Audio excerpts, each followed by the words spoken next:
That's funny, it didn't dial out to 911. It was trying to reach a private number. Is it a problem? No, I'm done here.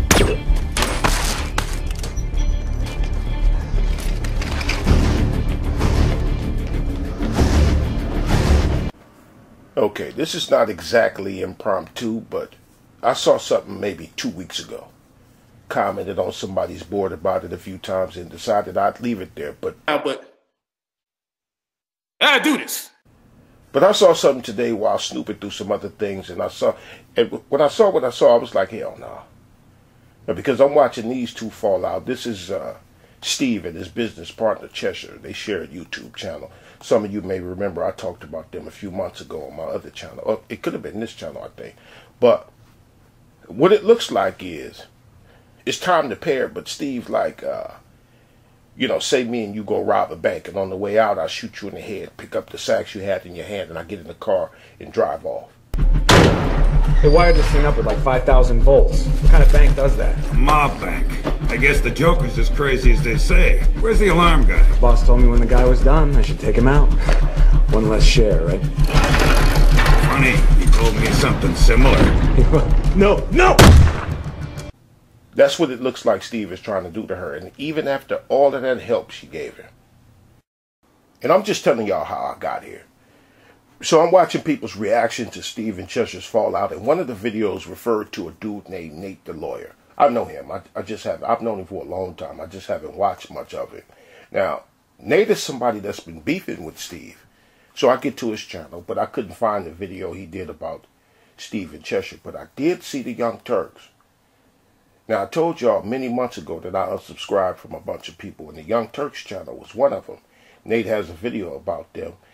The video that Nate did about them, it reminded me of what I saw 2 weeks ago. And I gotta do this, because this is ridiculous. Now, before I get into my thing, I need to make some things clear about what my concerns are, but I especially need to make clear what my concerns are not. Remember I talked about this? Can we get the front? Can we get the front? And her supporters' responses was, why everybody hating on her dress? It's a nice dress. It's a pretty dress. So why everybody mad? When the point really was that she's supposed to be pro-mask wearing, but had no mask on. When the point wasn't her dress, the point was AOC and her ilk been expressing disdain for money and the rich, but she attends an event where tickets were $30,000 apiece.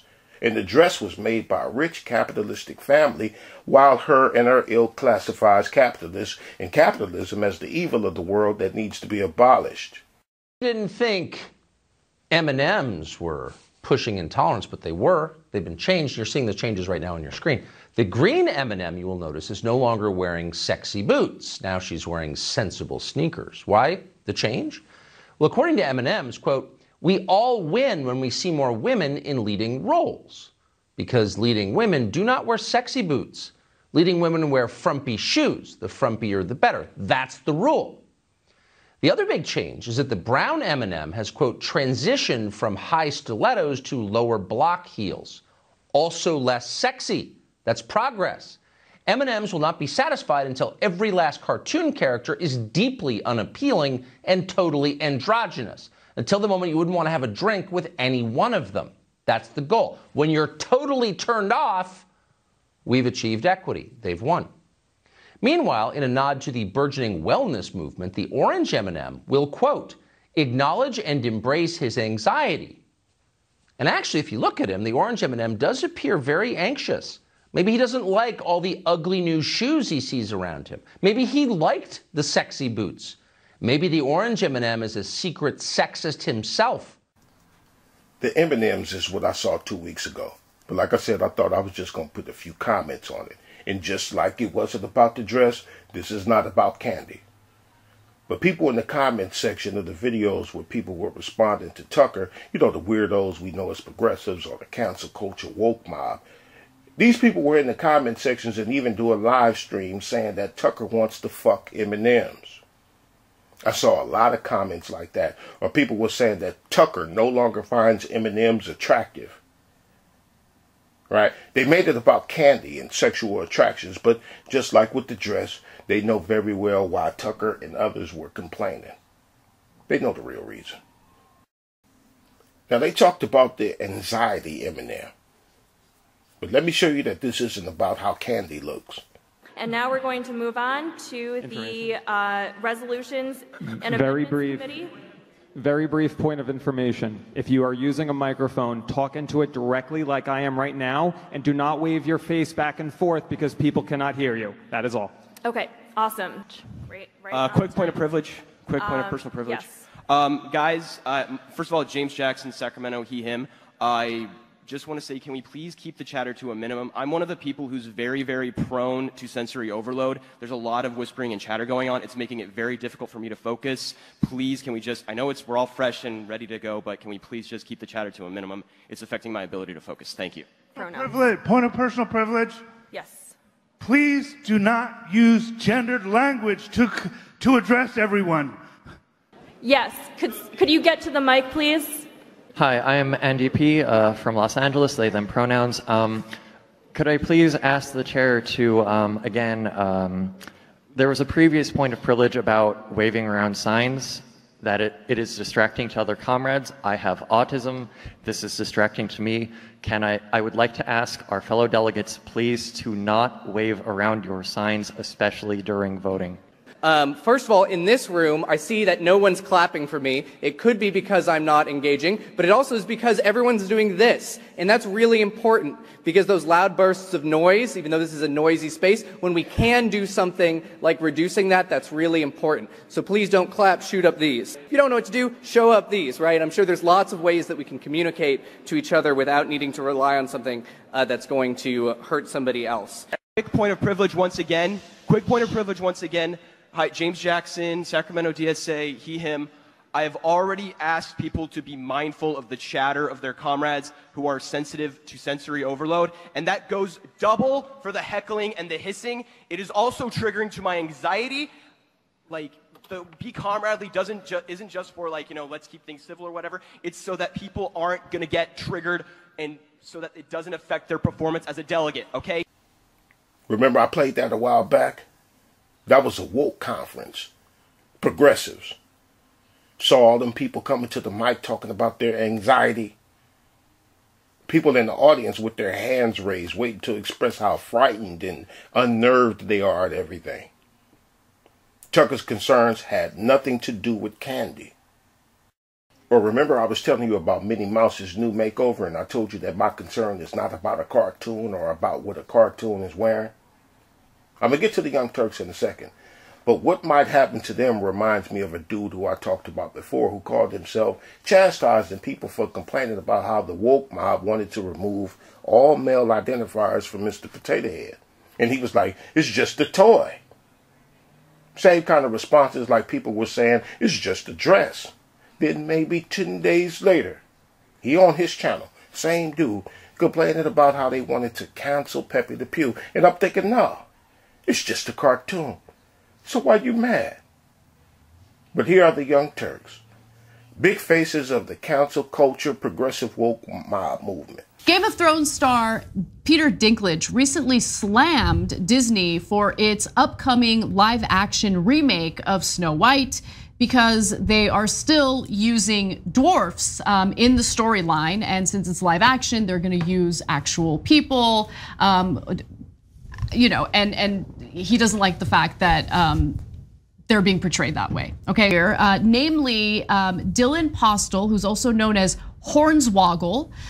He's a WWE guy, and here's what he had to say about this, you know, backlash towards Snow White on Tucker Carlson's show.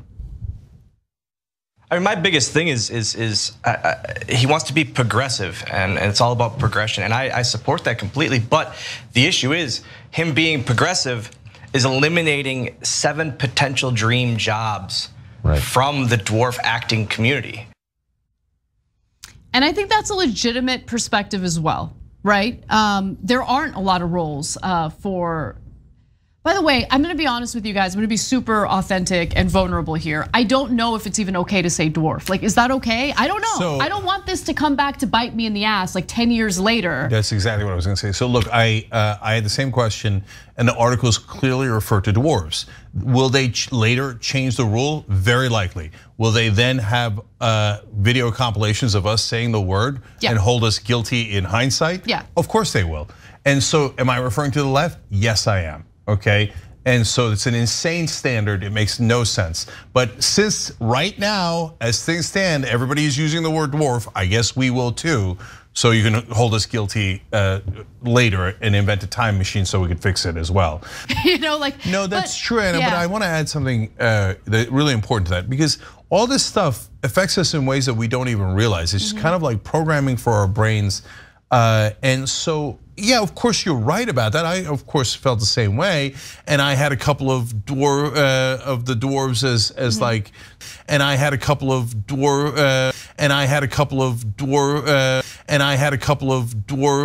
and hold us guilty in hindsight. Yeah, of course they will. Of course they will, he said. But who is they? Who is the they he's talking about? The Turks were some of the people accusing Tucker and others of overreacting to M&Ms and Minnie Mouse. But you hear them there worried about how their own mob might be coming for them next. That's who they are. And that's what Nate pointed out on his channel. And I typed, be careful what you asked for because you just might get it. And that was aimed at the Turks, not Nate. Holocaust isn't about race. It's not about race. What is it about? Because it's about man's inhumanity to man. Whoopi Goldberg has been suspended from ABC's The View for 2 weeks after those controversial comments about the Holocaust. We saw the thing with Whoopi Goldberg. What goes around comes around. Her woke mob cancel culture mentality. Years she's been screaming that this person needs to get canceled, that person needs to get canceled. Right, be careful what you ask for because you just might get it. Something that Nate said, a point that he brought up, and I'm going to put it in my own words. My own words are, I did no victory dance over the Whoopi thing, the Young Turks thing, or any of the other incidents where people's own crews turns on them and shoots them in the back of the head. But Nate put it as, whether you're on the right or the left, this should concern us all. Everybody should be as worried as the Turks were. Like, I get absolutely no gratification when I hear about one of these people died after taking the cure. When before they died from it, they were attacking the uncured, calling us the problem. I get nothing out of that because I know my turn might be coming one day where I'll be forced to take the cure.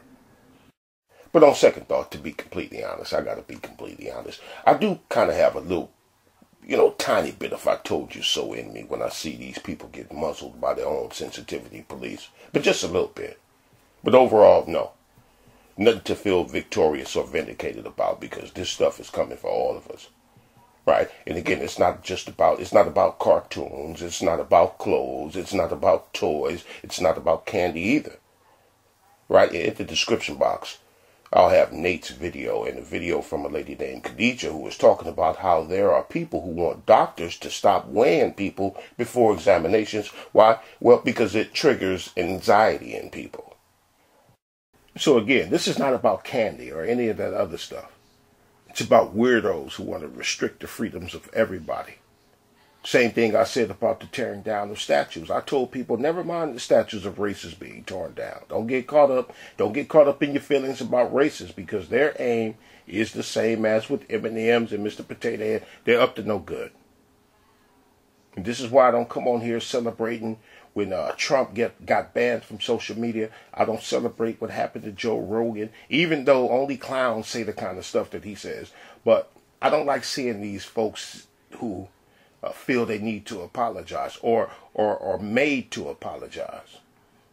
Because when I see people apologizing, it reminds me of all the appeals that I've had to submit after I get flagged or when my other channels got terminated.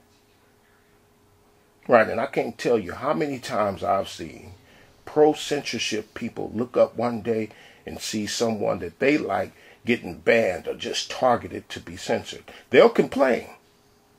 They'll complain because while they were wishing gag orders on other people, they didn't even have enough foresight to see that they can get that woke work too.